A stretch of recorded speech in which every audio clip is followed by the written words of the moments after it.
Magandang hapon po sa inyo lahat. Welcome po sa ating afternoon worship service. Of course, welcome back sa lahat ng mga kapatiran na regular natin na nakasama sa ating pong panahon ng panunumbahan. And of course, welcome sa ating mga first-timers. Meron po tayong dalawang, actually hindi first-timer yung isa, second time niya ngayon. So welcome natin ulit. Si Keira Joy Quiñanola. Ano siya, pamangkin siya ni Cathy. Pero hindi ito kanyang first time. Nakarating na siya dito sa atin before. Doon yata sa taas. Hindi dito sa baba. Okay, so welcome ulit kay Keira. And then, syempre, yung isa na lang friend na marami na tayong Daniel dito. Nadagdagan pa ng isang Daniel. Welcome kay Daniel Sakiter. First time na ngayon. Okay, welcome ka sa aming maliit na church dito. At sana yung pagpunta nyo ngayon ay masundan pa ng marami. Sana lagi kayo sasama ni DJ at saka ni DJ dito sa ating church. At syempre, gusto rin natin batiin, kaya wala pa dito, no? Yung ating birthday celebrant sa week na ito. Happy birthday! Bukas, June 17, kay Catherine Baron. Happy birthday kay Catherine. Batiin na natin ulit. Kasi kung di ako nagkakamali, nagluluto pa yata si Cathy. Happy birthday, Cathy. At mamaya nandyan na yun. Kasi sila yata naka-assign sa ating merienda fellowship mamaya pagkatapos ko ng ating worship service. Of course, everybody else, welcome po sa ating worship service ngayong hapon na ito. Nagpapasalamat tayo sa Panginoon kasi kahapon din ay nakadalo kami ni Wilma sa Teo Talk doon sa Santo Tomas Reformed Baptist Church Ginanap at si Brother Jonathan Santarita yung ating speaker. Maganda yung topic kasi tungkol sa sacraments, may Lord Supper, baptism, at saka yung church government. Maganda, maraming mga questions. Pinigil na lang kasi nag-extend na yung oras. Pero maraming dumalo. Maraming mga nakilala tayo ng mga kapatiran from other churches. Yung susunod na Teo Talk sa July, 3rd Saturday, gaganapin naman sa Trinity Bible Church. Sa San Pablo. Pero tentative pa kung sino yung ating speaker.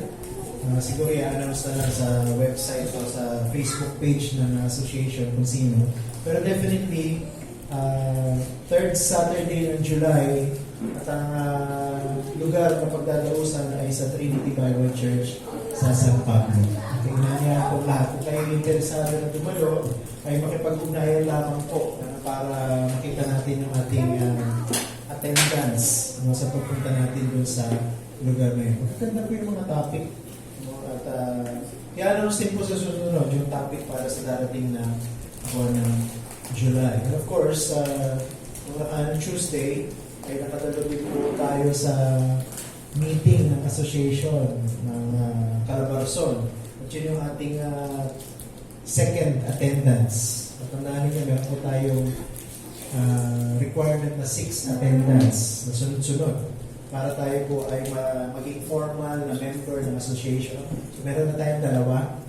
Hindi kinangin una, no? Kasi hindi pa tayo nakapag-covenant. No? So, 2 po yung counted. Meron na lamang 4 na attendance. And ma-recognize na po tayo na bagong member ng association ng Calabarzon. Okay, so then kanina umaga, nadagdagan yata yung ating bilang ng mga bata. From 10 last Sunday, naging 11. Tama ba? 11 na po. Parang 11 yung bilang po eh. Tama sa akin. Kanina umaga, madami na sila. So, dito po yung ginaganap. Meron pang umabol. So, more than 11 na yun. So, marami na sila. Masaya kasi dumadami yung mga bata at dumadami yung matutulungan natin. Sana, dumating yung time na through them, makilala natin mga magulang. Para sila yung may imbitahan natin dito sa ating church, pagka-worship service sa hapon ng linggo. Patuloy po natin pag-prayan.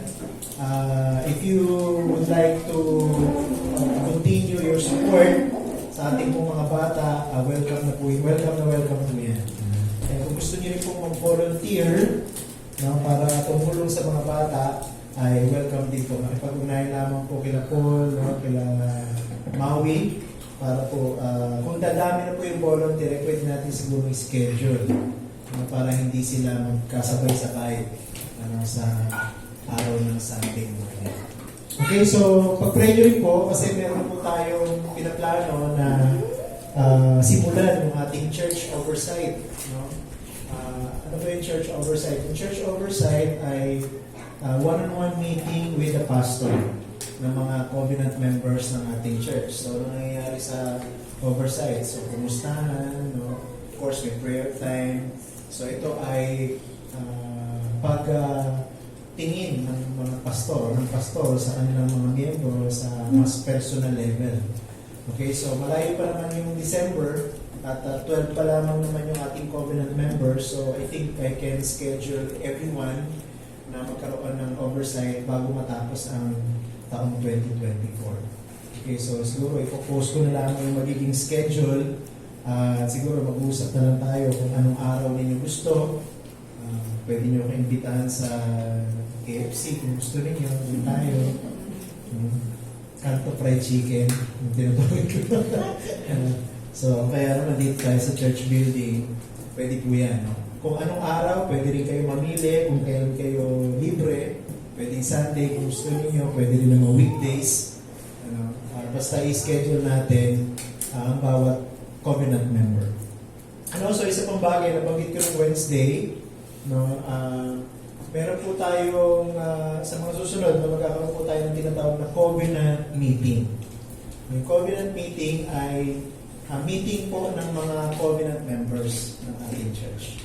So, plan natin gawin ito every first Sunday of the month. Depende, pwede natin pag-gawin yun. Depende po sa pagkasunduan ng mga covenant members. So, pag sinabi pong covenant meeting, ang expected lamang po na maging present doon sa meeting na yan ay mga covenant members. Okay, so anong pag-uusapan dyan? Yung mga bagay na direct na may kinalaman sa ating pong church at sa mga activities na may kinalaman po sa ating church plano, yung mga future plans natin at marami pang iba. So, depende po sa mga magiging agenda, yan po ay pag-uusapan ng mga covenant members doon sa covenant meeting. So, sisimulan po natin yan sa July. Okay, so magkakaroon po tayo ng ating formal covenant meeting. Lahat ng covenant members sa July, first Sunday. And then, probably we can discuss there kung patuloy ba natin yung date o hindi. Okay, so doon po natin pag-uusapan yan. Marami pa, may mga bagay pa tayong pag-uusapan na pag-uusapan lang during that particular covenant meeting. Okay, so meron din po tayong prayer meeting every Wednesday. So, kayo po ay welcome. Yan po ay sa ganap na alas 7 ng gabi. So, we're trying the best we can. Hindi tayo umabot ng alas 9 ng gabi. So, we're trying to finish it at least 8:30, 8:45, mga ganun. Para hindi mahirapan yung mga malalayo yung uuwihan. Na palagay ko kami lang yung pinakamalayo. Kasi karamihan nandito lang, no? Sa paligid ng ating church building. So, every Wednesday po yan, 7 p.m. Samahan niyo po kami sa ating prayer time bilang isang church. Nakaka-enjoy din na tayo manalangin. Wala pa tayong ginagawa doon kundi mag-pray. Meron konting maikling devotion, pero the rest of the time ay prayer. Talagang prayer meeting. Ang ginagawa natin. Okay, so welcome ang lahat na dumalo sa ating prayer meeting. Okay, wala na yata akong nalimutan. Bukod doon, meron pa ba itong announcement? Wala na. Okay, syempre, ngayong araw na ito ay pinagdiriwang ng buong mundo ng Father's Day. Syempre, hindi natin papalagpasin na i-recognize ang ating accounting father dito sa ating church. Kasi sa ngayon, 4 lang ang fathers na regular na kasama natin dito sa ating church. Syempre, mayroon po kami inihanda na konting maliit na token. Ito po yung titulo ng lupa So, patawagin natin yung mga fathers natin. Wala yung isa eh. So, siguro mamaya na lang natin bigay sa kanya. So, meron po kaming inihanda na certificate dito. Papasahin ko lang yung laman. Courtesy of ChatGPT ba yun? Okay. Sa inyo lang kumuha nito. Nakalagay dito, Happy Father's Day.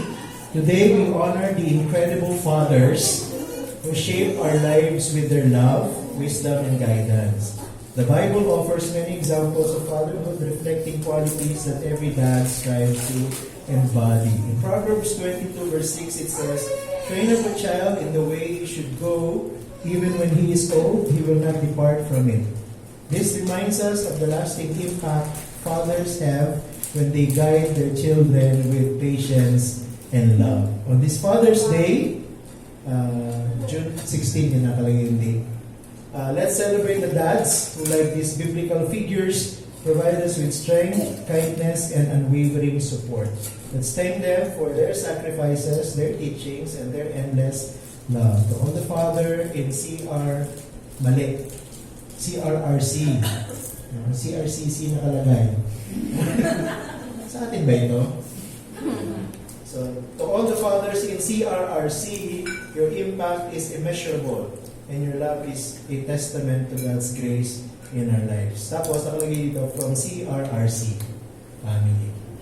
So, tama naman yung from CRRC. Pero yung isa, nagkabaliktad naman.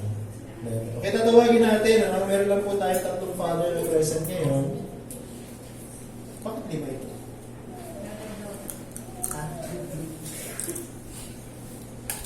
May na doble. Okay lang, dalawa yung bibigyan natin sa kanya.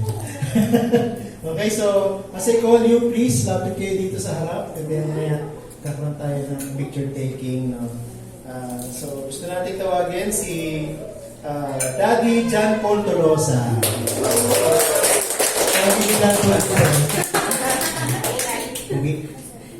So, meron din tayong token na, sana magamit mo ito. Happy Father's Day. So, Metro. Bigyan natin para sukat na sukat. And then, syempre, tawagin din natin dito, Happy Father's Day kay Daddy Moises Baron. May special si Moises, dalawa kanya. Ulong ka na yan, ulong. Parang dalawa. So, syempre, Metro din para sa iyo. Happy Father's Day. Sakto naman ko na yun sa amin. Then, last na po si Dennis na mamaya naman natin. Pogi ni Dennis dito. Siyempre, Daddy Froy Rivera, ang pinakapogi sa lahat. So, siyempre, may metro din ako. May metro kami lahat. Picture. Happy Father's Day. Yung mic, that picture. Picture lang. Wala si Dennis. Pakita niyo naman yung neto niya. Go! Isa pa. Oo, mga basta. 1, 2, 3. Okay na. Maraming salamat, Moise. Tol, sana matagdagan pa yung mga fathers natin. Sa mga susunod na panahon, matagdagan pa kaming 3, 4. So, bibigyan naman natin kay Dennis yung kanya mamaya. Pagka dating nila.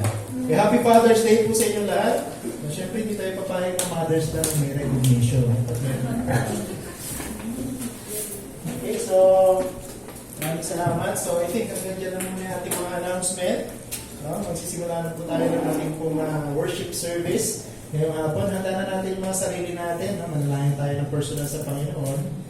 And then, hingin natin ang kanyang pagpapatawad, ang paglilinis, at syempre ang paghahanda sa atin, sa ating sama-sama pagsamba sa Panginoon. And then, mamaya si Paul ay pupunta dito para pamunahan tayo sa ating worship service.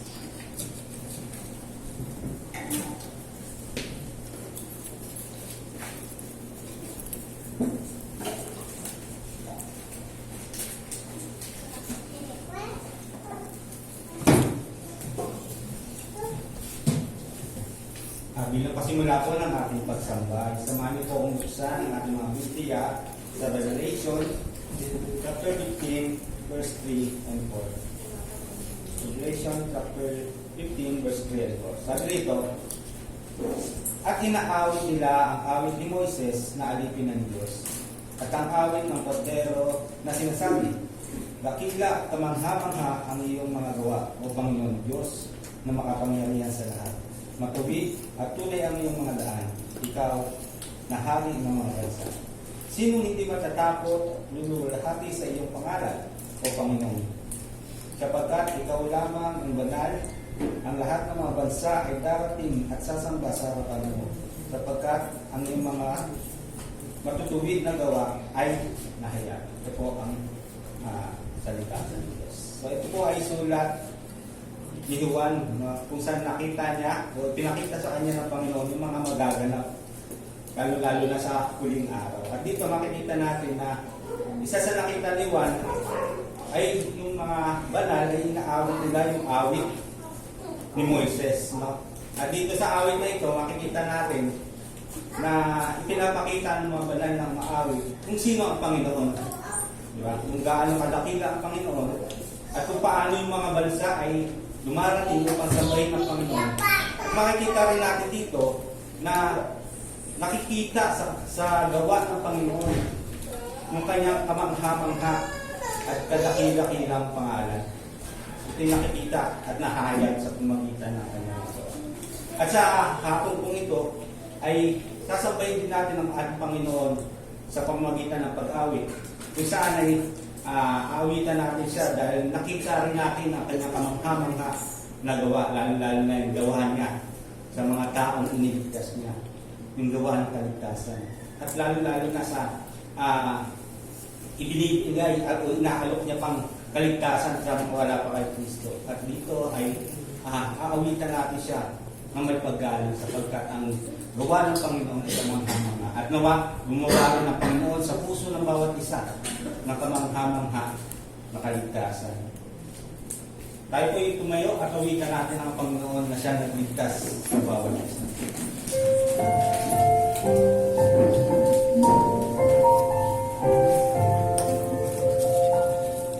O sambahin natin, dakilang hari, ating awitin, kanyang walhati, kalugat ang bulan, mabuhay kailanman, tirahan ay ringa, baboy ang sintron. Ang pamarika,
pangalan. Salamat dahil dinako mo ang bawat isa na ligtas dito sa aming bahay ng sambahan. Panginoon, nawa kayo nga po ang patuloy na sumama sa amin. Nawa ka na Espiritu ang patuloy na magturo sa amin ng mga salita. Tulungan niyo rin po si Pastor Troy sa kanyang pangunguna. Nawa ang mga salita na kanyang inihanda ay napapanahon at maging halakasan namin ito sa buong linggong darating, Panginoon.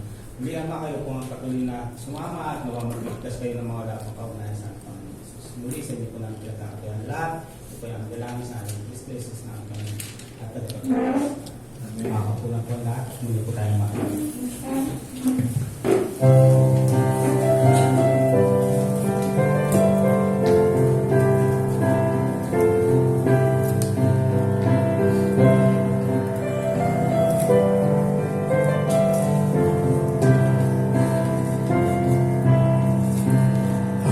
Kasulatan lamang, nais siyang aasahan, di siyang puro ng tao, sa Diyos lang ang totoo, sa pananalig lamang, ng buting madaramtan, Kristo lang inaangkin, Kanyang alay sa atin.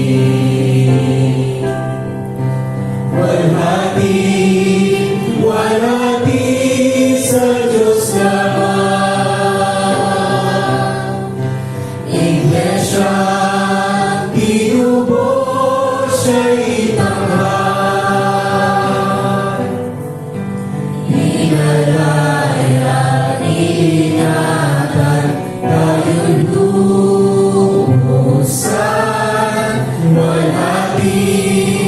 Walhati sa Diyos lamang.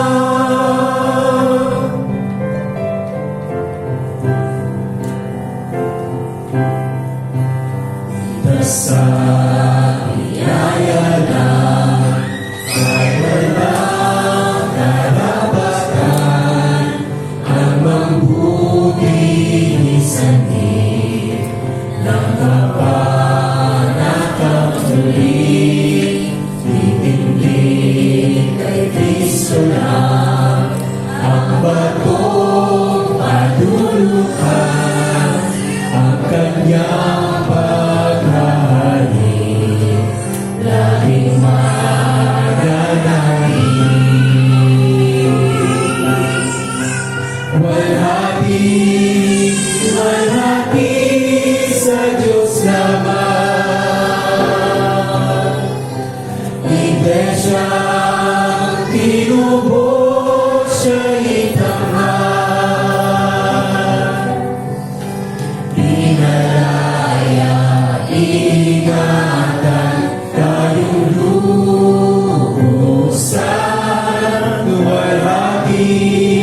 Walhati sa Diyos lamang, walhati sa Diyos lamang, Iglesia, tinubos siya'y itanghal, pinalaya, ingatan, tayong lulusan.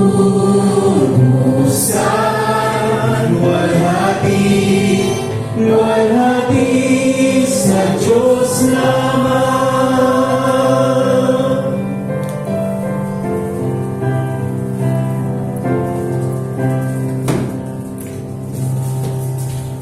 Inutusan po tayo ng Diyos sa kanyang salita na manalangin bilang isang iglesia in behalf of others. Ang tawag po dyan ay intercessory prayer. So, ginagawa po natin yan every time we gather as a church during worship time sa ating pastoral prayer.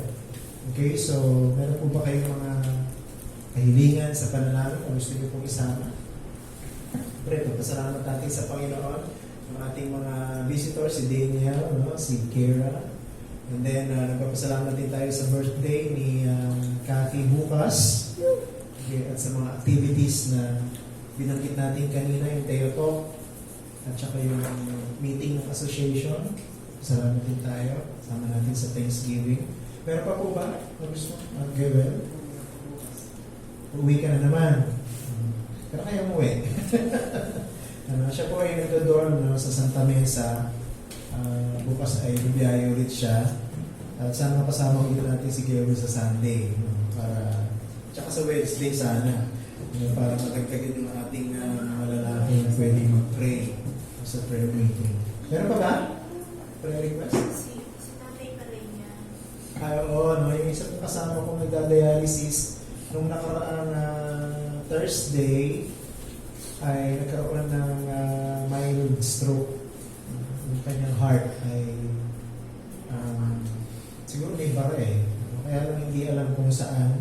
Pero nakita sa ECG at sa 2D echo niya na may abnormality sa kanyang heart. Tapos kanina daw, kinumusta ko ay tinakbo ulit siya sa ER dahil sumakit daw ulit yung kanyang dibdib. Mukhang ipo-confine na siya. So, pag-pray natin yun. Si Tatay Alfon Perenya. Tagal yun, 8 years na yung dinadala. 9 years na yung dinadialysis. So, pag-pray po natin siya.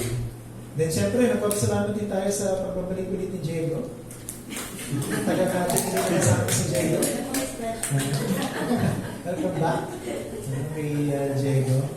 Ano pa? Meron pa ibang prayer ka sa tiling? Yung asawa ko nung kalapit, si Kuya Saldi Montemero.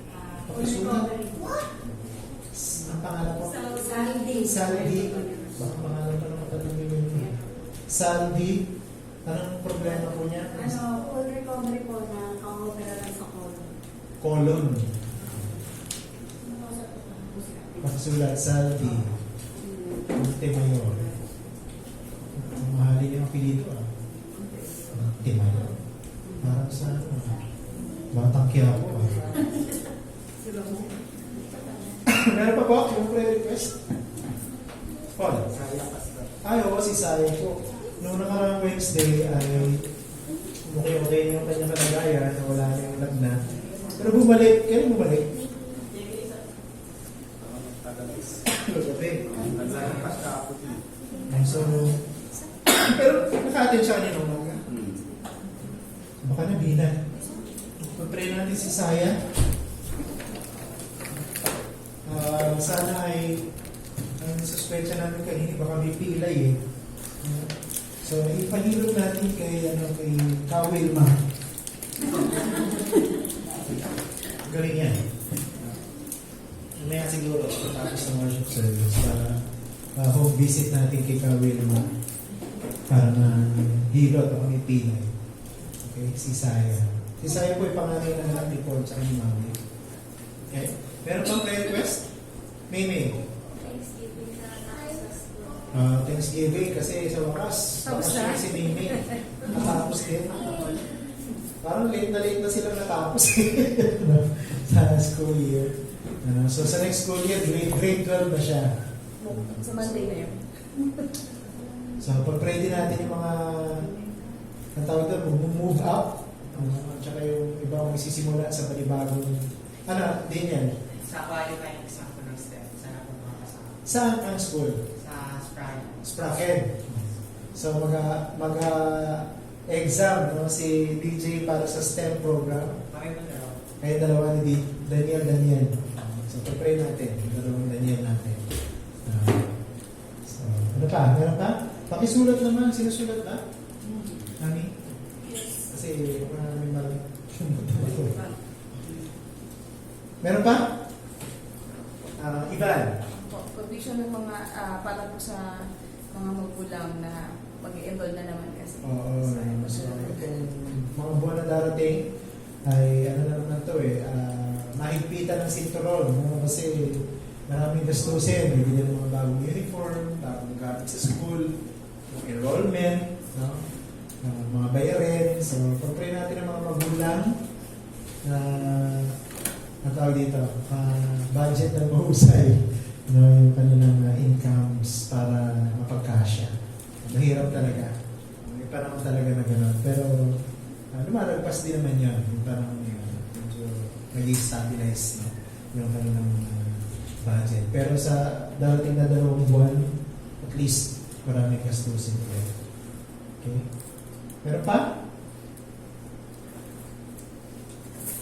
Pag-pray natin si Eunice. No? Yung kanyang examination. No? Medyo mahirap no? Pinagkwentuhan namin ng nakaraang Sunday. Mahirap talaga yung test. No? Kasi Nihongo, no? Japanese language, no? Yung kanyang ini-exam. Mahirap talaga yun. Na-experience ko yung hirap na yun. Nag-aaral kami ng Greek at saka ng Hebrew sa Bible School. Mahirap mag-aaral ng ibang language. Lalo na hindi naman lagi nagagamit. So, sana makapasa na si Eunice para makapag-work na siya sa ibang bansa. Kaya lang, mamimiss natin si Eunice pagka napunta na siya sa ibang bansa. Huwag na kaya natin pag-pray. Dahil pag-pray natin. Yung kanya. Kailan ba ulit, Eunice? Yung wala pa.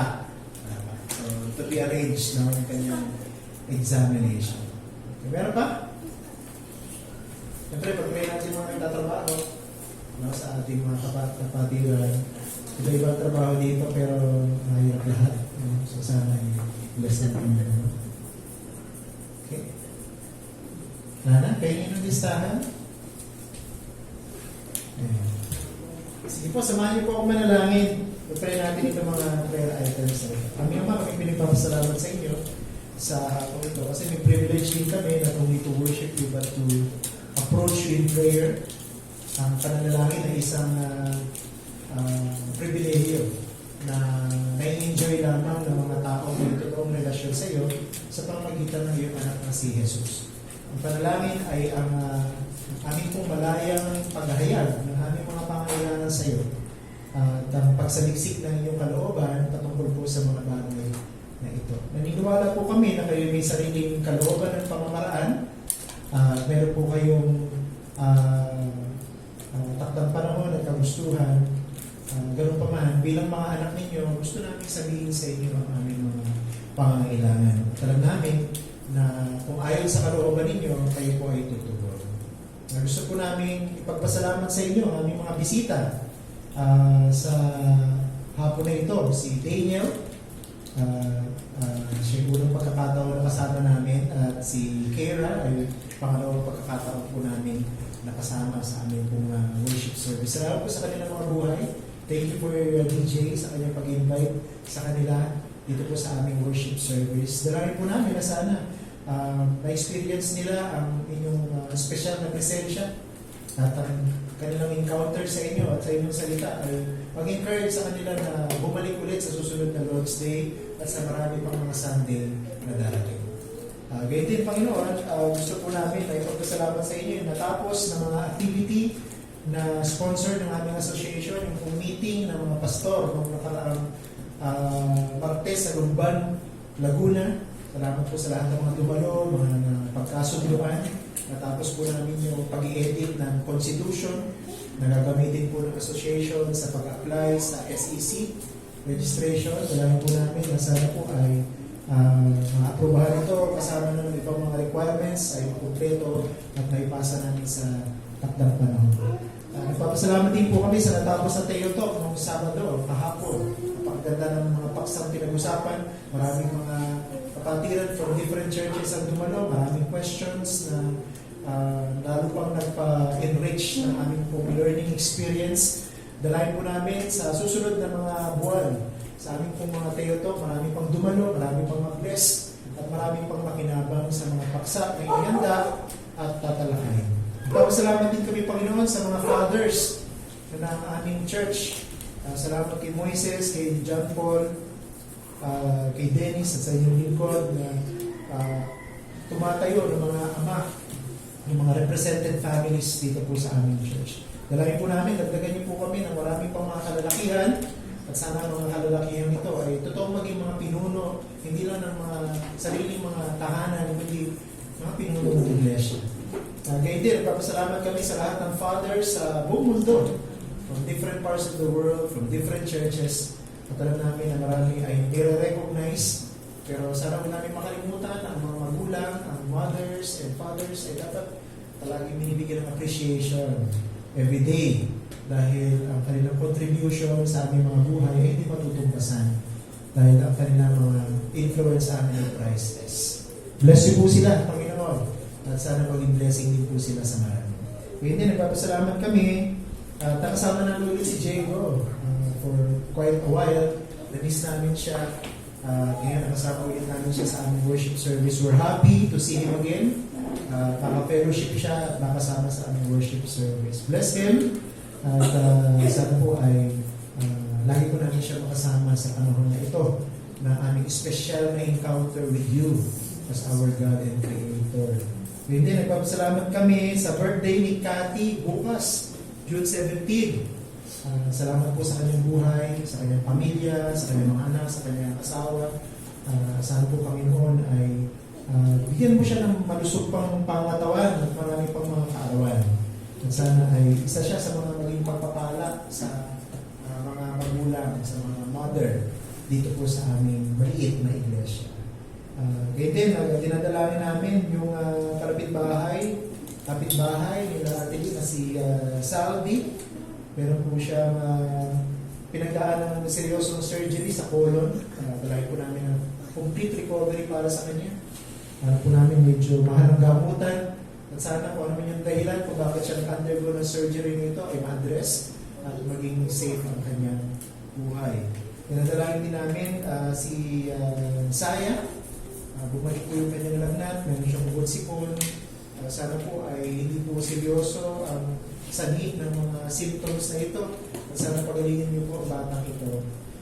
Dalangin po namin kung may mga gamot siyang iniinom ay makatulong po sa mabilis na recovery ng kanyang kalusugan. Ngayon din, dinadalangin namin si Daniel. At si Daniel sa kanila pong pagkuha ng qualifying exams sa STEM program sa Spraken. Dalangin po namin, nabigyan niyo po sila ng katalinuhan, sana makapag-prepare sila ng maayos. And of course, maipasa nila ito, napakaganda ng STEM program, lalo na bilang preparation sa kanilang future careers na nasa linya ng STEM. So dalangin po namin, bigyan niyo sila ng malinaw na pag-iisip at sana hindi sila nervous o kabahan at masagot nila ang lahat ng mga katanungan at maipasa nila yung exam, yung qualifying exam nito. Ganyan, dinadalangin namin yung mga magulang na nagpe-prepare ulit para sa darating na panibagong school year. Alam po namin ang bakasyon ay maikli, ang pagpapahinga sa mga gastusin ay saglit lang, pero meron na namang paghahanda para sa susunod na school year. Marami na namang bibili, uniform, mga gamit sa school, mga babayaran expenses sa school. Dalangin po namin, sana po bigyan nyo ng wisdom ang aming mga magulang, lalo na yung mga directly involved sa kanilang pagbabudget na mapagkasya nila yung kanilang pong budget para sa lahat ng pangailangan, hindi lang para sa darating na school year, kundi sa mga araw-araw at sa pamilya, sa bawat pamilya nila. And continue to bless our families na ang mga pangailangan nito ay matugunan. Okay din, dinadalangin namin si Eunice.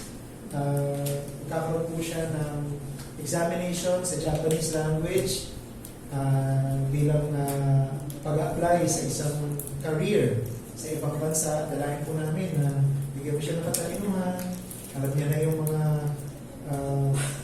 possible questions at yung mga possible na topics sa sana po ay sa susunod na pagbuhay niya ng exam na ito, mas maging madali para sa kanya at maipasa po niya para mabawasan yung kanyang mga requirements na kailangan makumpleto bago ang kanyang pag-apply sa isang trabaho. Maraming salamat Panginoon sa bawat isang nandito. Maraming salamat po for our time, our freedom, para po mag-aral ng inyong salita, para sumamba po kami sa inyo. Hiling po namin na samahan niyo kami at kumilos kayo ng malaya sa amin, pagligtas kayo ng hindi pa mananampalataya, yung mga Christian, patibayin ninyo. Siyempre, ang mga churches na nagsiselebrate din ng Lord's Day ngayong hapon, bless nyo rin po sila at ang tatayo para mangaral ng inyong salita, ibigay nyo ng katalinuhan at kapangyarihan para maipahayag ang inyong mga katotohanan lamang. Lahat ng ito ay dalangin po namin sa pangalan ni Jesus namin Panginoon. Amen. Okay, so bago tayo dumako sa ating pagkakaroon, tatawagin ko muna si Dennis. dito sa harap, dahil Father's Day ngayon, Dennis. Happy Father's Day sa iyo. Sa paligid ko, ito may pinakagwapong picture. Nandito na birthday. So, syempre, meron din tayong regalong metro para sa iyo. Okay, picture muna. Picture muna tayo. Wala daw ng tatay. Para kompleto. Dito na.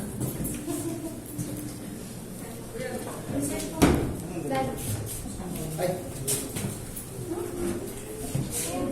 Okay, so picture. Oh, syempre po. Meron tayong ganyan glass. Susunod na naman, lagare. Dito. Kaya kompleto na kami. 1, 2, 3. Okay, 1, 2, 3. Hey. This is not it. Press ko daw, Daddy. 1, 2, 3. Okay na. Okay, salamat. Dami namin picture. Okay, so thank you, Dennis. Thank you sa mga fathers natin.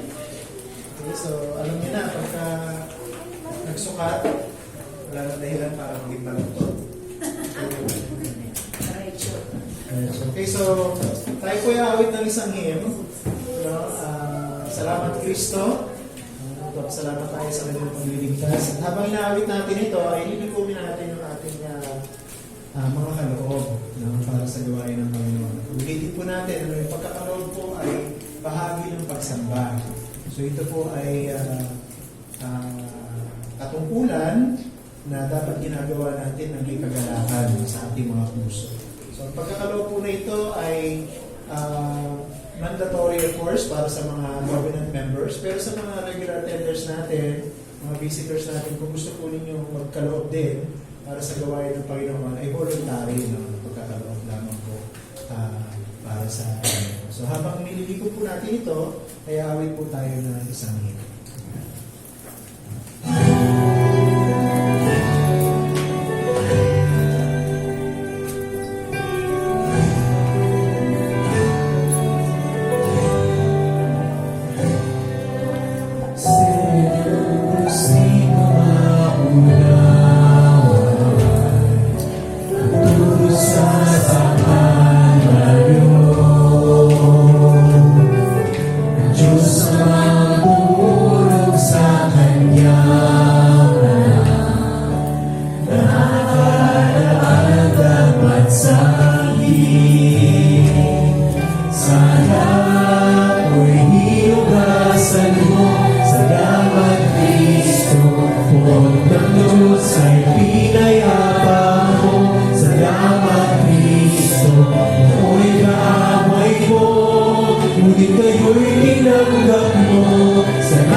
Buhay ko'y para sa'yo.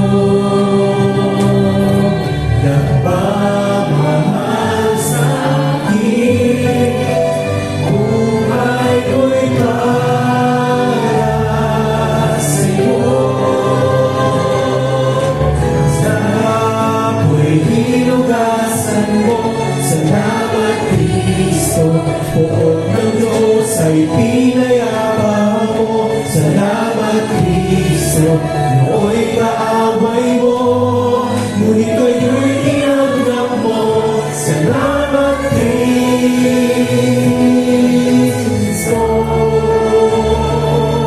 Sana ako'y hinugasan mo. Salamat Kristo, pupot ng Diyos ay pinayapa mo.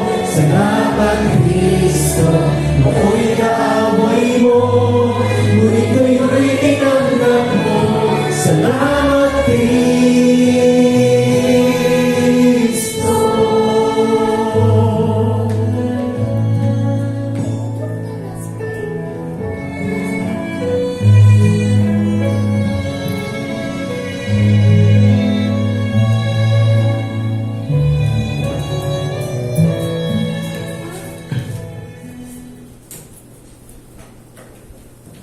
Tara po tayo sa pag-aaral ng salita ng Diyos.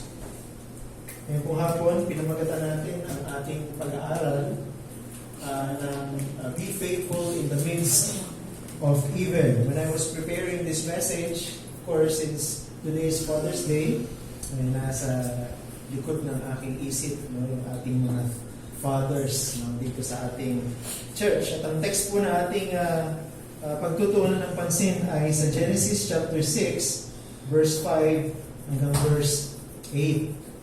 Okay, Genesis chapter 6, verse 5 hanggang verse 8. Babasahin ko po mula sa ang Biblia. Sundan nyo na lamang po ako sa inyong mga kopya ng Bibliang dala.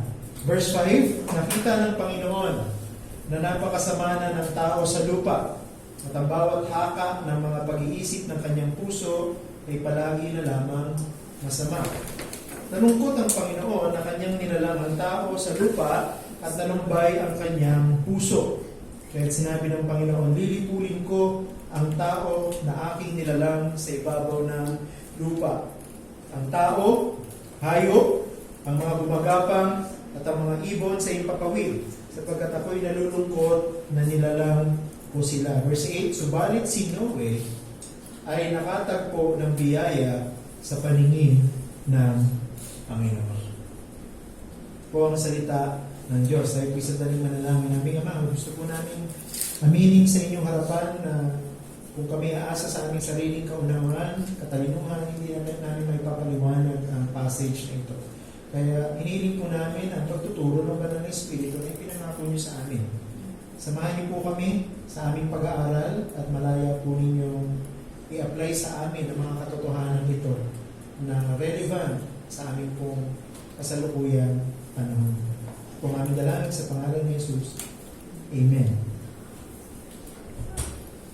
Throughout church history, yung kasaysayan ng Iglesia, simula pa man ng umpisa hanggang sa kasalukuyan, ay hindi na po mabilang ang dami ng mga tinatawag na heretical teaching. When we say heretical teaching, ito yung mga maling katuruan na pumasok sa Iglesia at nagdulot ng mga pagkakabahabahagi. At ang isa sa mga matatandang heretical teaching na mababasa natin sa history, at ang naniniwala hanggang sa kasalukuyan ay makikita pa rin natin yung trace nitong heretical teaching na ito na kung tawagin ay Deism. D-E-I-S-M. Deism. Ang Deism po ay isang heretical teaching kung saan itinuturo na ang Diyos, kinikilala niya na ang Diyos ang lumikha ng mundo at ang lahat ng nandito, siya ang naglagay ng mga natural law, gravity, lahat ng mga forces na gumagana sa mundo na ito. Pero pagkatapos ng lagay ng Diyos ang mga ito, ay iniwanan niya yung mundo sa kanyang sarili. Iniwanan ng Diyos yung mundo, umalis siya, bahala na ang mundo na tumakbo sa kanyang sarili. Ito pong Diyos ng Deism ay wala pong direct involvement sa kanyang nilikha o sa universe. Yun ang paniniwala ng Deism. So ang Diyos ay napakalayo. Wala siyang pakialam dito sa mundo na ito. So ang mga tao at ang mundo na ito, bahala siyang pamahalaan ng kanyang sarili sa mga iniwanan ng Diyos na mga natural law. Ngayon, kung isipin mong mabuti, itong ganitong klase ng maling katuruan ay hindi po nawala sa mundo. present pa rin siya even sa ating pong kasalukuyang panahon. Pag pinasa mo yung Genesis chapter 6, ating pong mga passage sa Old Testament, makikita mo na parang noong panahon na yun, meron ng deism. O yung mga tao sa panahon ni Noah, na mababasa natin dito sa Genesis 6, parang mga deists. Sila yung mga unang deists o yung mga naniniwala sa deism. Bakit? Kasi naniniwala sila na walang pakialam sa kanilang Diyos. Malayo ang Diyos. May sariling problema ang Diyos na yon at meron silang sarili nilang pamamaraan. Sila ang nagbibigay ng direksyon sa kanilang mga destiny. Sila ang pumipili kung anong magiging resulta ng buhay nila. Ang mahalaga, mag-enjoy sila sa buhay na ito. Yan yung mga deists. Palagay ko, maraming deists sa panahon natin ngayon. Hindi lang panahon ni Noah, sa panahon ng churches, early church history. Kahit sa panahon natin ngayon, marami pa rin ganito ang paniniwala. Malayo ang Diyos. Walang pakialam ang Diyos na yan sa akin. At dahil walang pakialam ang Diyos, akong bahala magdesisyon. Akong bahala dumiskarte sa buhay ko na ito. Kung anong gagawin ko, basta makapagpapasaya sa akin, basta makukuha ko yung gusto ko, walang problema. Yun ang deism. Pero hindi po nalalaman at naiintindihan ng mga taong ganito ang pag-iisip na hindi po talagang umalis ang Diyos eh. Hindi po iniwanan ng Diyos ang mundo. No? He didn't leave the earth on its own. Actually, God cares for this world. No? Nagmamalasakit ang Diyos sa mundo na ito. Bakit? Ang mundo na ito'y Kanya. Siya ang lumikha sa mundo na ito at siya ang nagpapanatili ng lahat na nagaganap dito sa mundo na ito. At ang Diyos na ito, He's present all along. Nandito siya, kasama natin siya, namatyagan niya ang mundo, involved siya sa mundo na ito. Hindi niya pinabayaan ang mundo pagkatapos niya itong likhain. Alam ng Diyos kung anong nangyayari sa mundo at nakahanda ang Diyos na gawin kung ano yung nararapat bilang pagpaparusa dito sa mundo na ito. Pero ang mundo sa panahon ni Noah, hindi po nagtapos eh. Hindi po siya nalipol. Bakit? Sapagkat ang Diyos, nung siya'y tumingin sa ibabaw ng mundo, meron siyang nakitang maliit na liwanag na sumulyak sa gitna ng matinding kadiliman. Gusto ko po na i-summarize yung ating pong pag-aaral ngayong hapon sa ganitong paraan. Ngayon, nakikita ninyo, nakalagay dyan, the faithfulness of the man of God is not quenched no matter how severe the pressure of wickedness around him. Ang katapatan ng tao ng Diyos, o katapatan ng lalaki ng Diyos in particular, ay hindi po nagagapi. No? Kahit gaano man katindi ang pressure ng masamang mundo na ito sa Kanya. So meron po tayong dalawang mahalagang point sa ating pong pag-aaral ngayon. Yung una, the dark backdrop of wickedness. The dark backdrop of wickedness. Ano ibig sabihin ng salitang backdrop? Pagka kayo ay nahilig sa painting, o kung kayo ay isang painter, alam niyo kung ano ibig sabihin ng backdrop. Ito yung kulay sa likod ng larawan na gusto niyo ipinta. Okay. Dito po sa Genesis chapter 6, ang pinaka-backdrop ng story na ito kung saan involved si Noe ay isang madilim na backdrop. At ang madilim na backdrop na yon ay ang madilim at pusikit na kasalanan o kasamaan. Pag tinignan mo yung mundo, pag pumunta ka sa outer space, halimbawa, nasa buwan ka, at tumingin ka sa direksyon ng mundo gamit ang isang powerful space telescope, ano makikita mo? Makikita mo ang isang blue marble na nakalutang sa space na mayroong stripes of white. Yung mundo po kasi pag tinignan mo siya from a certain distance sa mata ng isang makapangyarihang microscope, pagkakita niya para sa isang hole na kulay blue na may mga stripe na puti. Pag tinignan mo yung mundo, pag pumasok ko sa loob nito, pagka-araw, nakikita mo ang isang mundo na punong-puno ng kulay. Maraming kulay, sari-saring kulay. na pag naghalo-halo, napakaganda ng kanilang binubuong larawan. At bukod doon, makikita mo rin yung breathtaking scenery of living creatures na nasa ibabaw ng mundo. May mga lumilipad na hayop, may mga gumagapang na hayop, may mga lumalangoy sa dagat. At syempre, may tao. Ang ganda ng Earth. From outer space, tapos pag pumasok ka, pag-araw, pagkagabi, at tinignan mo naman ang mundo mula sa perspective ng gabi, nakikita mo naman napakaraming liwanag. Gaibang liwanag. Diba? Hindi madilim ang mundo pag gabi eh. No? So kung isa-summarize natin ang mundo from outer space, from inside pag-araw, and from inside pag-gabi, it's an amazing picture. It's a beautiful earth. Napakaganda ng earth. Napakaganda ng mundo na ito. Kaya lang, pag pinag-usapan natin yung ganitong klase ng description, aesthetics lang yan. Ibig sabihin ng aesthetic, panlabas. Nakikita mo lang yung labas, yung immediate na larawan ng mundo na ito. Pag yun ang tinignan mo, ang ganda. Diba? Mamamangha ka sa kagandahan ng mundo. Ngayon, kung gusto mo malaman kung ano yung totoong kalagayan ng mundo, kailangan tingnan mo siya from the perspective of the one that created the earth. Sino bang lumikha sa mundo? Diyos ang lumikha sa mundo. Ang Diyos hindi magsisinungaling. At ang Diyos, nakikita niya ang kalagayan ng mundo natin sa kasalukuyang panahon. Diyos naman pwede magsabi ng totoong kalagayan ng mundo. Bakit? Kasi nakita ng Diyos ang mundo nung ito ay maganda pa talaga. Ibig sabihin, walang kasalanan. Doon sa Genesis chapter 1 verse 21, pagkatapos likhain ng Diyos ang lahat ng bagay dito sa mundo na ito, sinabi ng Diyos o nakita ng Diyos ang lahat ng kanyang nilikha at ito ay napakabuti. Sinabi ng Diyos, nung makita niya ang lahat ng kanyang nilikha, everything is very good. Yun ang totoong maganda. Bakit? Kasi walang kasalanan. Pero nakita rin ng Diyos ang mundo sa kanyang kasalukuyang kalagayan.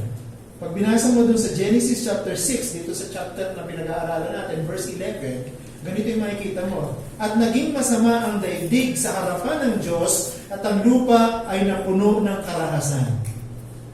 Nakita ng Diyos ang kagandahan ng mundo nung hindi pa ito nagkakasala at nakikita rin ng Diyos ang kapangitan ng mundo sa kasalukuyan dahil sa pagkawasak nito dahil sa kasalanan. This world is never the same as before. Siguro, pag tinitingnan natin, ang ganda.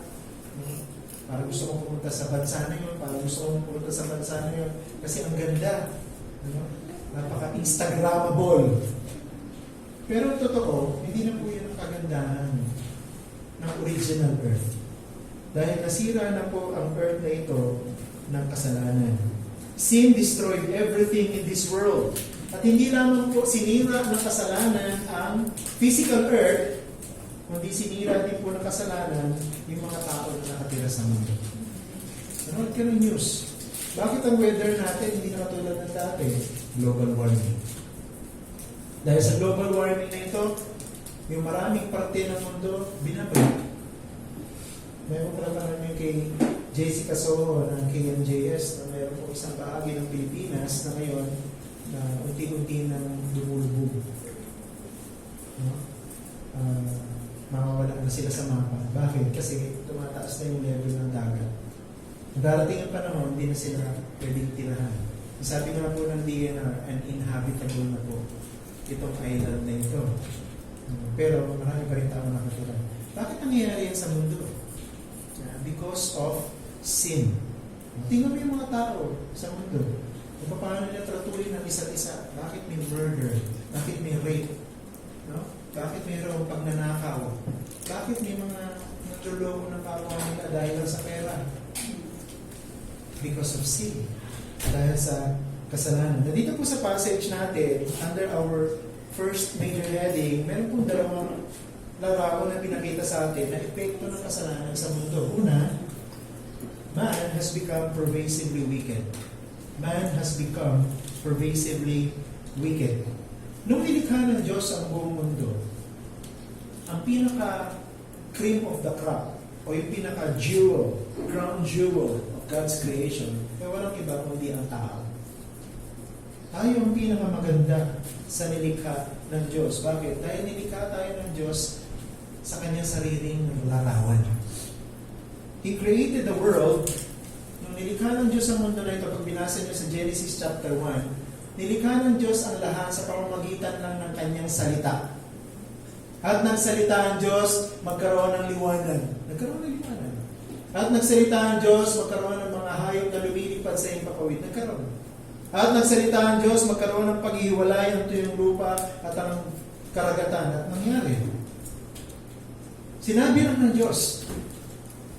Pero, nung likhain ng Diyos ang tao, God used more than words. Doon sa Genesis chapter 2 verse 7, ganito po mababasa natin. At nilalang ng Panginoong Diyos ang tao mula sa alabok ng lupa at hiningahan ang mga butas ng kanyang ilong ng hininga ng buhay at ang tao ay naging buhay na kaluluwa. Sa English version, ginamit ko yung salitang formed. Dito po sa Tagalog, nilalang. Sa original language, yung kung salitang form suggests an action kung saan dinidescribe yung potter, alam niyo yung potter yung gumagawa ng mga palayok, creating a vessel out of clay.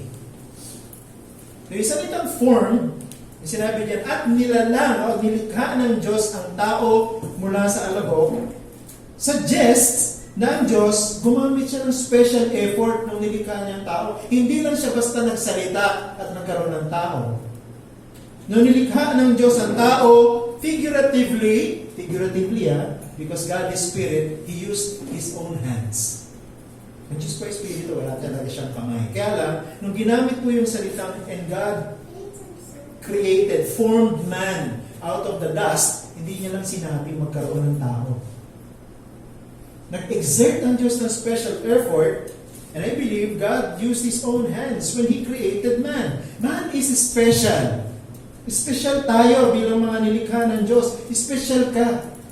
Kaya hindi susukatin ang pagiging special ng tao sa kanyang kayamanan. Hindi susukatin ang pagiging special ng tao sa kanyang ganda, sa kanyang talino, sa kanyang impluensya. Sinusukat ang pagiging special ng tao sa katotohanan na siya'y nilikha ng Diyos sa kanyang sariling larawan. Yun ang sukatan ng dignidad ng tao. Nilikha tayo ng Diyos. Hindi tayo nagaling sa unggoy. No? Hindi tayo produkto ng evolution. Nilikha tayo ng Diyos. And because of that, we are the most beautiful creature that God has ever made. We are more than beautiful compared to other or everything else dito sa mundo na ito. Pero nakakalungkot, kahit na ang tao na pinakamaganda, pinaka-espesyal sa lahat na nilikha ng Diyos, nasira ng kasalanan. At ito po yung sinasabi ng ating passage patungkol sa kalagayan ng tao, kung paano siya nakikita ng Diyos ngayon. Yan po sa verse 5. Ang sabi diyan, nakita ng Panginoon na napakasama na ng tao sa lupa at ang bawat hakap ng mga pag-iisip ng kanyang puso ay palagi na lamang masama. Man is no longer beautiful, but sinful. Pag tinignan ng Diyos na mabilisan ang earth na kanyang nilikha, nakita niya ang tao, hindi niya na nakikita yung magandang tao, na nakikita niya yung makasalanang tao. Ito, isa sa mga talata nasa Old Testament, nagtuturo sa atin na ang kasalanan na apektuhan ang lahat ng tao. Hindi lang po ilan o pili. Lahat ng tao ay naapektuhan ng kasalanan. At yung epekto ng kasalanan ay sobrang lawak na yung ating pong kalikasan bilang isang tao umangit. Nasira. And this biblical understanding of the sinfulness of man, ang nag-iisang maliwanag na paliwanag o explanation, bakit ang mundo na ito ay hindi na safe place para sa ating lahat. The earth is no longer a safe haven. It's no longer a safe place for all of us. Bakit? Because man is already sinful. Recently, I came across a documentary article sa internet kung saan dinidiscuss doon yung pagpatay sa isang kambal na batang lalaki sa Singapore. Take ng Singapore to ha. Maliit na bansa lang sila, pero may amang bansa ito. Ayan. Hindi mo isipin na mangyayari sa isang mayamang bansa yung ganito. Kambal na magkapatid na lalaki, pinatay. Yung tatay, nag-testify siya dun sa mga pulis. Actually, siya yung tumawag sa mga pulis. According to that article. At ang kinukwento niya, meron daw isang lalaki na hindi niya kilala na parang in-strike siya sa likod. No? Parang may pinalo sa kanya ng matigas na bagay mula sa likuran, nawalan siya ng malay. Bago siya nawalan ng malay, nakita niya daw na kinakaladkad yung kanyang kambal na mga anak na lalaki papunta doon sa dulong bahagi ng park, no? Kung saan dinala niya yung mga anak niya para maglaro. Doon daw sa dulong bahagi ng park na yun, sinakal ng lalaki na yun, yung mga anak niya hanggang mamatay. Kasi yung investigation, yung dalawang bata na kambal ay strangled to death, no? Sinakal hanggang mamatay. Ngayon, nagkaroon ng seryosong investigasyon at nung bandang huli na napag-alaman ng mga pulis, no, sa kanilang seryosong pag-iimbestiga na yung kung pumatay ay walang iba kundi yung tatay. Nung tinatanong na siya, kasi later on, hindi na siya makaligtas, no? Inamin niya na siya yung pumatay. Tinanong siya ng mga pulis, bakit mo nagawa sa mga anak mo, babata pa? No? Pinatay mo, sinakal mo, hanggang mamatay yung sarili mo mga anak. Wala may problema na yung pamilya ng asawa niya, nangangaliwa na. Tapos siya, alam niya yung mga anak niya, pagka naiwanan niya balang araw, ay walang mag-aalaga. Kasi yung pala yung kanyang mga anak na kambal na lalaki, may autism. Sabi niya, pagka nawala ako, kaya pag tumanda na ako, wala mag-aalaga sa kanila. Kasi pareho silang autistic. So naisip niya paraan, patayin yung mga bata, mercy killing. Pagkatapos niyang patayin yung mga anak niya, papatayin niya yung sarili niya. Kaya lang ang nangyari, nung napatay niya yung kanyang mga anak, hindi niya na kayang patayin yung sarili niya. Yan ang ginawa niya, gumawa na siya ng kwento para sabihin mayroong ibang taong pumatay sa anak niya. Ngayon ang tanong, bakit nagagawa ng mga tao ang mga ganitong klaseng heinous crime sa kanilang mismong mga anak? Anong paliwanag ang pwede mong bigay? Pwede mo bang sabihin na depression yun? Kaya niya nagawa yun? Dahil ba sa depression, ang isang tao ay mag-iisip o mag-aasal tayo? Nakatulad ng lalaki na ito? Hindi eh. Ang pwede lamang pong paliwanag na pwede nating ibigay yung paliwanag ng Biblia. Na ito'y nagawa ng lalaki na ito, matinong lalaki na ito sa kanyang mga anak dahil sa kasalanan. Ganito katindi ang naging epekto ng kasalanan sa mga tao na yung iniisip natin na krimen na ginagawa lang ng mga hayop na walang isip ay ginagawa na rin ng mga tao. At minsan, pag gumawa ang mga tao ng ganitong klase ng mga krimen, mas malala pa sila sa mga walang isip na hayop. It's because of sin. No, ganun kapangit ang naging epekto ng kasalanan sa tao. Na hindi mo maiisip, hindi mo maipapaliwanag na kayang gawin ng isang normal na tao ang mga ganitong klase ng krimen. Sunod-sunod yung mga balita, no, na mayroong estudyante, pinilit isakay sa motor, inuwi sa bahay, nirape ng maraming beses pagkatapos sinulit ang kanyang mga magulang. Iba, pinapatay. No? Ang daming mga wala pang 13 years old, no? 11, 12, hinahanay, pinapatay. Bakit nila nagagawa yun? Drugs? Bakit sila nag-drugs? Diba? Isa lang ang paliwanag, yung paliwanag ng Biblia dahil sa masamang epekto ng kasalanan sa atin. Man has become pervasively wicked because of sin. Pangalawa, the world in its wickedness deserves judgment. Ito yung isang epekto ng kasalanan sa mundo na ito. Hindi lang naapektuhan ng tao at naging masama siya. Sumobra ang sama ng tao na ang buong mundo naging masama. At dahil naging masama ang buong mundo, kailangan parusahan ito. The physical world itself is devastated by sin. Bagamat wala namang buhay ang mundo, pero yung kasalanan ng tao, nadamay ang mundo. Diba? Nadamay ang mundo dahil sa kasalanan ng tao. Ito yung sinasabi ni Apostol Pablo doon sa Romans chapter 8 verse 20 to 22. Sapagkat ang sangnilikha ay nasakop ng kawalang kabuluhan, hindi sa kanyang kalooban, kundi dahil doon sa sumakop sa kanya. Sa pag-asa na ang sangnilikha naman ay mapapalaya mula sa pagkaalipin sa kabuluhan tungo sa kalayaan ng kaluwalhatian ng mga anak ng Diyos, sapagkat nalalaman natin na ang buong sangnilikha ay sama-samang dumaraing at naghihirap sa pagdaramdam hanggang ngayon. Ang description ni Apostle Paul sa physical earth na ito, groaning. Humahagulgul siya sa hirap. Bakit? Dahil siya nagdurusa, nadamay sa epekto ng kasalanan ng tao. At lahat ng ito nangyari sa tao sa kanyang sobrang kasamaan. Yung kasamaan ng mundo, hindi po nakalingat sa paningin ng Diyos. God saw everything. At dahil po dyan, sabi dun sa verse 6 ng ating passage, nalungkot ang Panginoon na kanyang nilalang ang tao sa lupa at nalumbay ang kanyang puso. Ano sinasabi dyan? As a result of the wickedness brought by sin into this world, God, in His righteous wrath, wanted to destroy the earth because He was grieved. Nalungkot ang Diyos. Kahit naman sino, di ba, na makita mo yung painting mo, dinumihan. Malulungkot ka talaga. Masterpiece mo, tapos dinumihan. Malulungkot ang puso mo. Gusto mo, sirain na lang yan ulit, tapos gumawa ka ng panibago. So ang Diyos, walang nagbago sa Diyos. Diyos siya. Kaya lang, ang Diyos, hindi po siya manhid.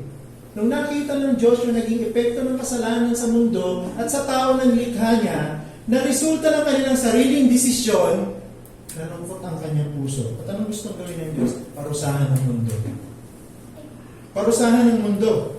Sabi niya sa verse 7-8, lilipulin ko ang tao na aking nilalang sa ibabaw ng lupa. May sasabihin na ito, napaka-presyoso naman ang Diyos na yan. Porkit nagkaroon lang ng duwis yung mundo, nagkaroon lang ng deformity yung tao, gusto niya ng wasakin, gusto niya ng lipulin. Hindi po ito capriciousness ng Diyos. This is not capriciousness of God, but this is what we call the justice of God. Katarungan ng Diyos. Ang Diyos ay banal. Ang Diyos ay walang kasalanan. Anumang kasalanan sa mata ng Diyos, kinamumuhian niya.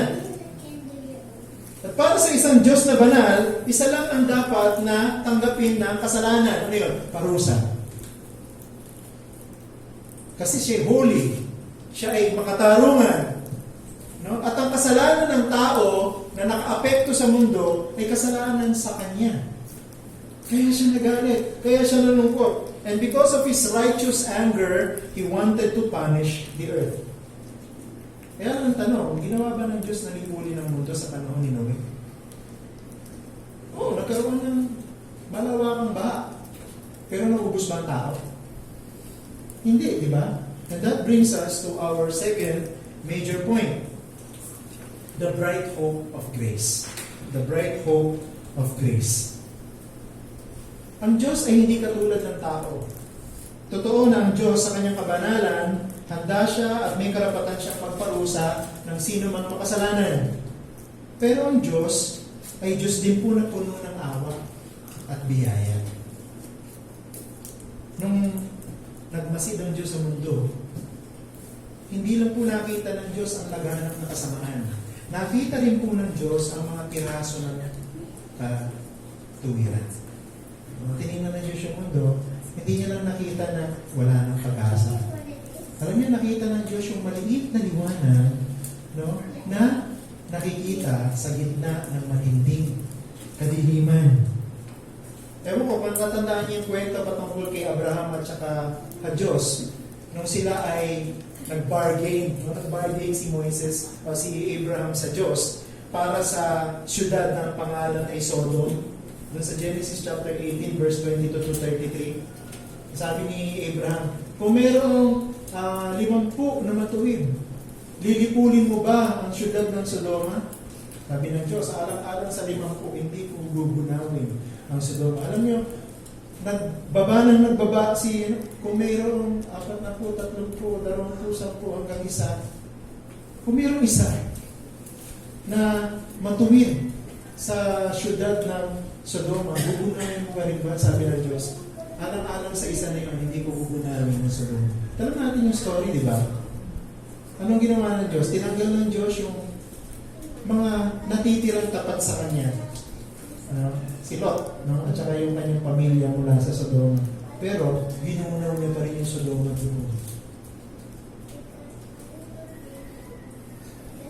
Natatandaan niyo ba? No, yung story na ito sa Genesis chapter 6. Tinignan ng Diyos yung mundo. Sabi niya, wala na akong makita maganda, puro kasamanan. No? Pero napansin niya ang isang lalaki na ang pangalan ay Noe. Ano sabi sa verse 8 ng ating passage? Genesis chapter 6 verse 8. Subalit si Noe ay nakatagpo ng biyaya sa paningin ng Panginoon. Ito mo, laganap ang kasamaan. Napakapangit na ng mundo at ang mga tao ay puno ng karahasan. Handa na ang Diyos na parusahan ng mundo. Handa na ang Diyos na parusahan ng mga tao. Pero pinigilan niya ang sarili niya. Bakit? Sapagkat meron siya nakita isang Noe na puno ng katapatan at nakatagpo ng biyaya sa kanyang paningin. So meron pong liwanag na maliit sa gitna ng matinding kadiliman. At itong liwanag na itong hinahanap natin. No?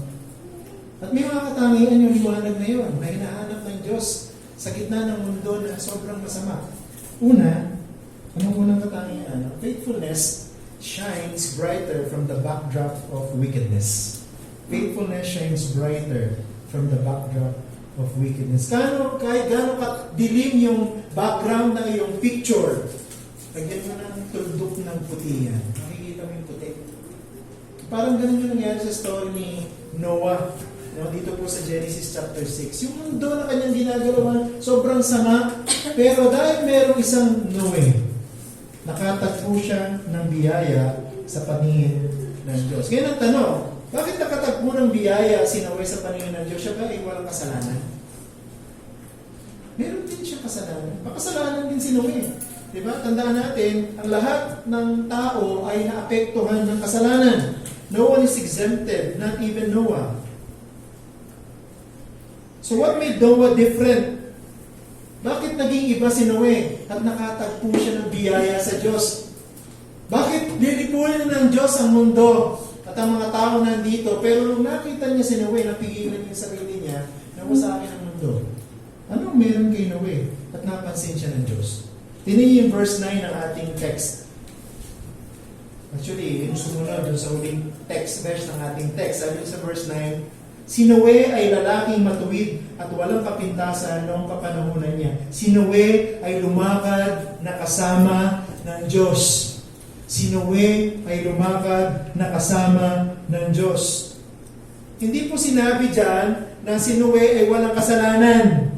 Ang sinasabi po dyan, si Noe naging tapat kay Yahweh. At yun yung hinahanap ng Diyos sa kanyang pagmamasid sa ibabaw ng mundo. Naghahanap siya ng mga tapat sa Kanya. Bagamat ang lahat sa paligid ni Noe ay napakasama sa paningin ng Diyos at iniibig ang kasalanan, meron pa rin iilan na naging masunurin sa Kanya. At ang isa doon, yung pangalan, Noe. It was in this dark background of sin that the faithfulness of one man shined the brightest. Lalong tumingkad ang pagiging tapat ni Noe kay Yahweh dahil ang lahat ng tao sa paligid niya puno ng kasamaan. Meron pong mga bulaklak. Ewan ko kung alam nyo ito. Meron pong mga bulaklak. Alam kasi natin yung mga bulaklak ay lalo namumukadkad at nagiging mabango pagka ito ay inaalagaan at tinatanim sa mga magagandang lupa na punong-puno ng mga mineral. Malinis na kapaligiran.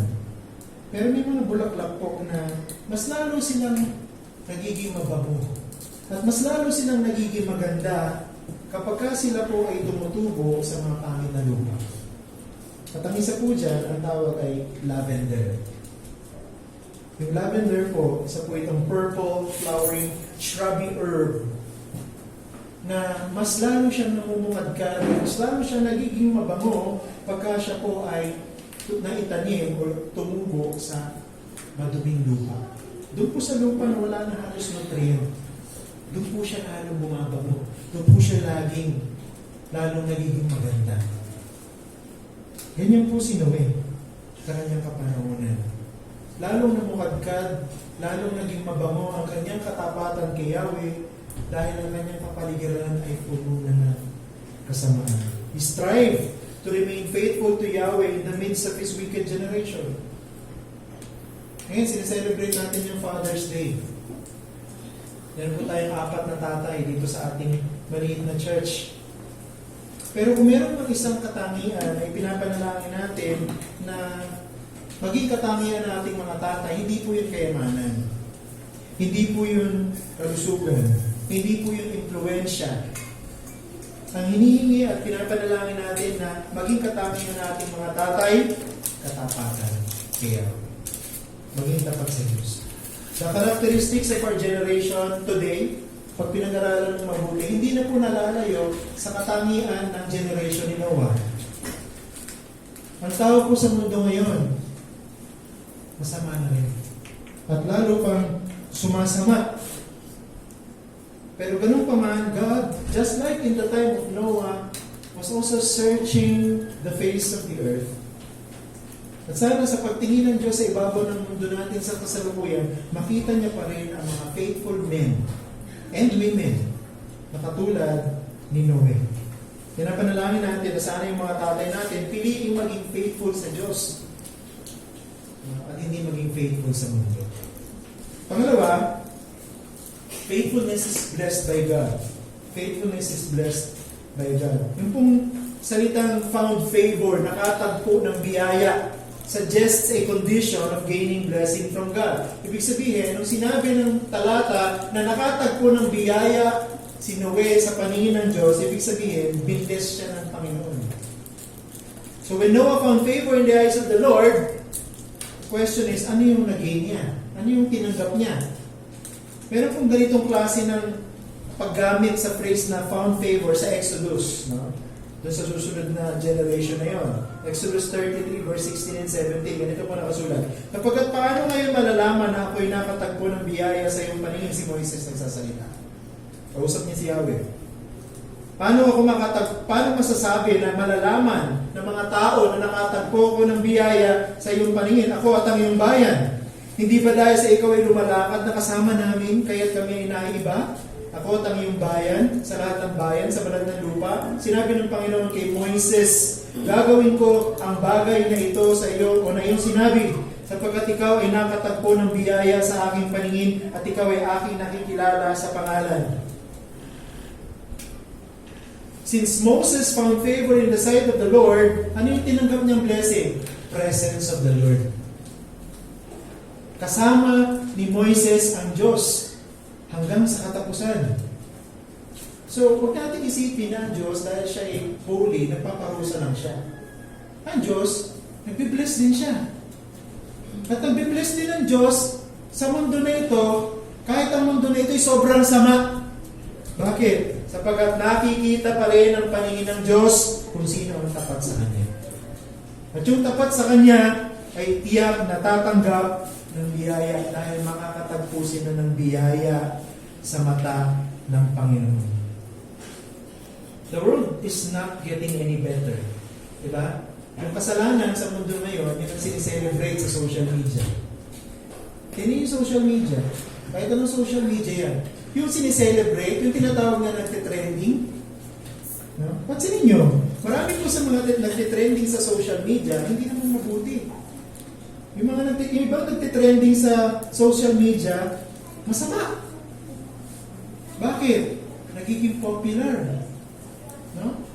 Tinatangkilik ng mga tao. Natutuwa yung mga tao. Nagiging interesado yung mga tao. Sinusubaybayan ng mga tao. Pero pag pinag-aralan mo mabuti kung ano yung trending, masama yung nagtitrending. Ganun na po ang mundo ngayon. Sineselebrate na po ang kasalanan. At anong hamon nito sa atin bilang iglesia? The church needs to do, what does the church need to do right now? Become faithful. Be faithful in the midst of wickedness. Kailangan po natin ng mga Christian fathers, Christian women, Christian mothers, no? Christian children who are faithful to God. No? Bakit? Sila din ang maglilid sa generation na ito sa kanyang future. Katulad ng ginawa ni Noah sa kanyang sariling generation. Hindi tayo dapat matakot sa mga consequences ng pagsunod natin sa kagustuhan ng Diyos. Kahit na persecution yun, no? O kaya, seseparate tayo ng mga tao sa kanilang friendship. No? O kaya, tutuksuin tayo, dahil Christian tayo. Huwag kayo matakot sa ganun. Bakit? Kasi kung mananatili tayong tapat sa Panginoon, bibless na tayo. Siguro bilang pagtatapos, gusto kong sabihin na hindi po si Noah ang ating perfect example of faithfulness. Totoo naging faithful si Noah dahil daw he found favor in the sight of Yahweh. Diba? Niligtas ng Diyos, alam natin sa story, yung kanyang pamilya mula sa matinding baha. Pero hindi po si Noah ang ating perfect example. Bakit? Kasi pag binasa mo yung buhay ni Noah pagkatapos ng baha, nagkasala siya dahil nalasing siya. Nalasing siya, nagkasala siya. At yung kasalanan niya ay naging tatak ng kasaysayan ng Israel. Sino dapat natin tingnan bilang perfect example? Si Jesus. Si Jesus ang ating perfect example of faithfulness. He is far better than Noah. Bakit? Si Jesus ang perfect example ng faithfulness kasi wala siyang kasalanan. Sino ang makasalanan? Si Jesus. Wala siyang kasalanan. Nung ang anak ng Diyos ay nagpunta dito sa mundo, anong sinabi ni John tungkol sa kanya? Parang si Jesus ay liwanag na bumaba sa mundo, at nung bumaba siya sa mundo, ay pinakita nito ang mga tao gumagawa ng kasalanan sa dilim.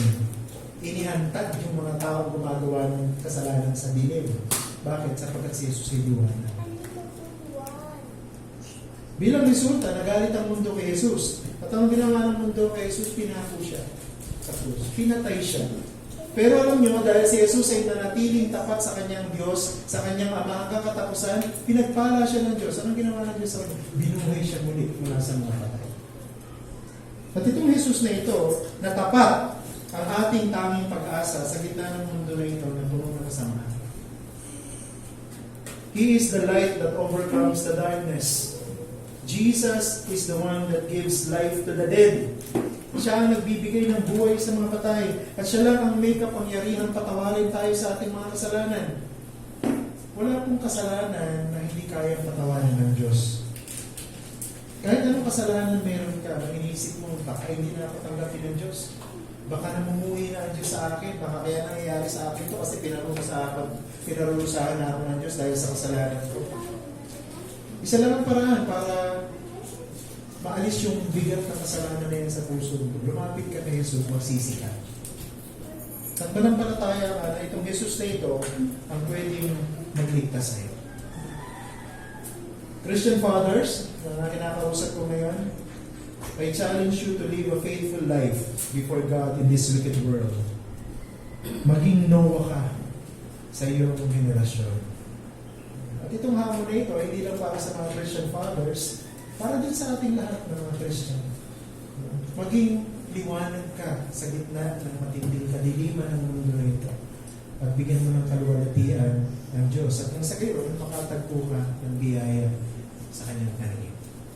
Manalayan po tayo. Aming Ama, magpapasalamat kami sa inyo sa mga salitang ito. Itong kwento ni Noe ay isang kwentong pamilya na sa amin.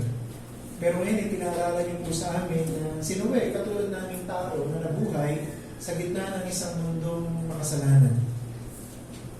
At siya yung nakita mong nananatiling tapat sa iyo, kaya hindi mo nilipol ang lahat ng tao sa ibabaw ng mundo.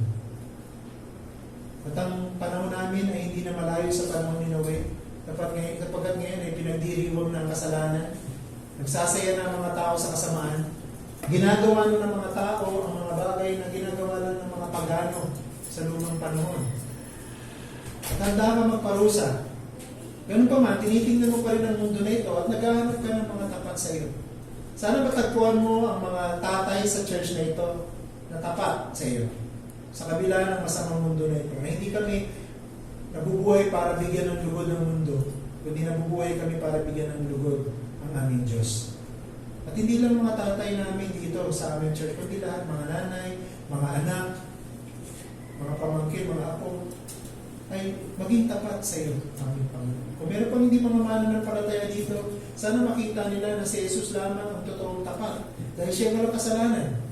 At siya ay Diyos na nagkatawang tao, namatay at muling nabuhay para sino mang mananampalataya sa Kanya ay mapatawad sa kasalanan at magkaroon ng buhay na walang hanggan. Sana po, matagpuan po ninyo ang buhay namin na nagbibigay ng lugod sa inyong paningin. Nagiging tapat hanggang sa wakas. So po aming dalangin sa pangalan ni Jesus namin Panginoon. Amen. Okay, so tayo po lahat ay tumayo bilang tugon mo sa ating mensahe. Awitin mo natin yung ginamit natin kanina sa Bible class. No? May katapatan. Ito po ay popularized by Steve Green. So, awitin po natin ay Tagalog. May katapatan.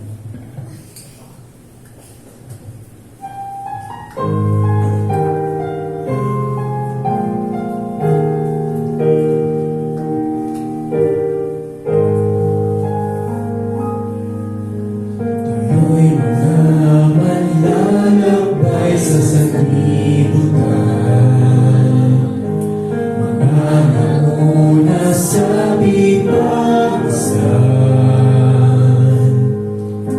Sila'y nagpapatibay, ang buhay ay patunay, nakatapatan sa ating ng Diyos ang natataguyod. Palibot ng kay damig ang mga sasing, tabuhin natin di pagsarili. Kasunod sa akin at hindi alalahanin, kailangan nasa ating buhay, sinundan natin. O nawa'y masumpungang may katapatan, na mga nasa ating likuran ng laran. Pananalig na nawa'y kanilang matagpuan, at ang ating pagdating may siyang sundan. O nawa'y masumpungang may katapatan.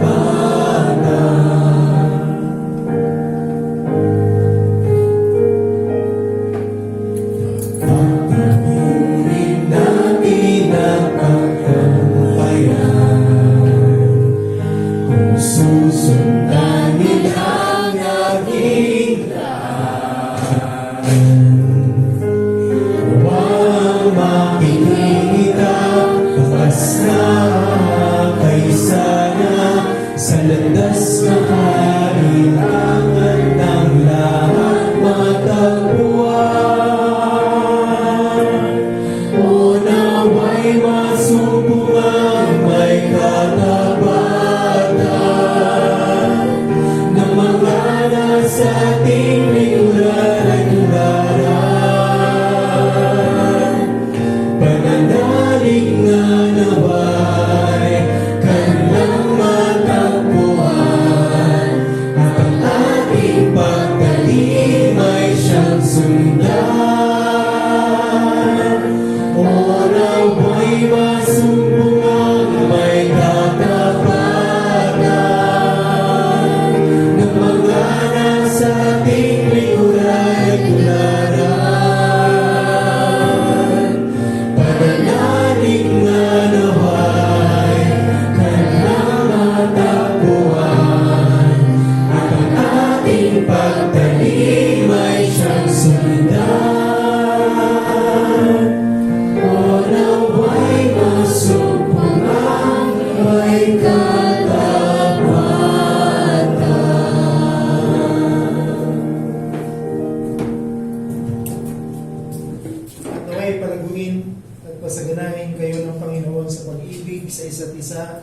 at sa lahat ng tao, patibayin nawa niya ang inyong mga puso sa kabanalan upang maging walang kapintasan sa harapan ng ating Diyos at Ama sa pagdating ng ating Panginoong Yesus na kasama ang lahat ng kanyang mga banal.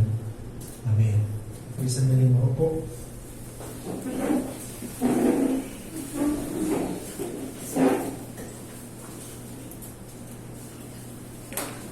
Okay, so dyan po nagtatapos ang ating pong pagsamba ngayong hapon. Pero katulad po ng ating pinasimulan, ay magkakaroon po tayo siguro ng at least 10 to 15 minutes ng grouping.